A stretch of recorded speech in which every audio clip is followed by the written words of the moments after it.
New normal, protokol panduan salat berjamaah dan sholat Jumat di masjid dan musola. Persiapan jamaah dari rumah. Pastikan kondisi dalam keadaan sehat. Bila merasa kurang sehat, sebaiknya sholat di rumah. Membawa peralatan salat atau sajadah sendiri. Memakai masker penutup hidung dan mulut. Sebelum berwudu, cuci tangan terlebih dahulu dengan sabun atau hand sanitizer. Transportasi menuju masjid diusahakan tidak naik angkutan umum yang berjubel.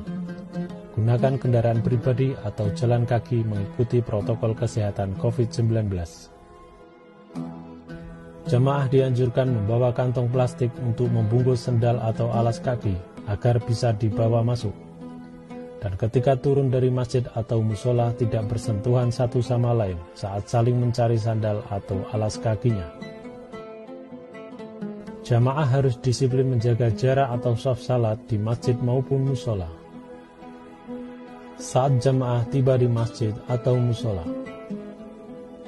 pastikan area masjid masuk zona hijau. Jamaah menjalani sterilisasi melalui pintu masuk bilik steril sinar UV yang disediakan masjid atau musola. Tidak bersalaman dengan sesama jamaah, guru, imam, dan khatib, baik sebelum maupun sesudah salat. Jamaah harus tetap disiplin menjaga jarak saat ambil posisi shaf salat atau beribadah. Selama di dalam masjid atau musola, para jamaah harus tetap disiplin memakai masker penutup hidung dan mulut. Upaya takmir masjid atau musola. Masjid atau musola mengusahakan bilik steril sinar UV dan atau hand sanitizer. Masjid dan musola tidak menggelar karpet, lebih baik lantai terbuka, sementara para jamaah membawa sajadah masing-masing.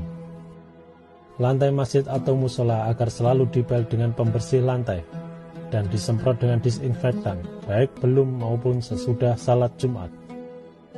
Petugas marbot masjid harus disiplin mengatur jarak jamaah, baik yang masuk maupun ketika hendak keluar mencari sandal, agar tidak terjadi penumpukan atau berdempetan antar jamaah.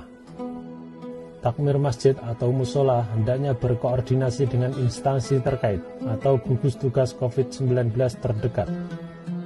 Khatib salat Jumat hendaknya memperpendek khutbahnya. Khutbah 1 15 menit, khutbah 2 5 menit. Sementara imam salat Jumat dianjurkan membaca atau memilih surat Al-Quran yang pendek-pendek. Apabila ada jamaah tiba-tiba sakit, segera diisolasi di kamar khusus. Bila perlu penanganan dokter, segera menghubungi gugus tugas COVID-19 terdekat setelah dikonsultasikan dengan pihak keluarganya. Dalam kondisi darurat pandemi COVID-19 seperti saat ini, hendaknya masjid sebagai induk dari musola-musola merekayasa memperbanyak titik-titik salat Jumat di musola sekitarnya yang memenuhi syarat minimal 41 jamaah atau memadai, agar tidak terjadi penumpukan jamaah di masjid induk. Setelah mendapatkan persetujuan dan kesepakatan para ulama atau kiai atau ustadz setempat.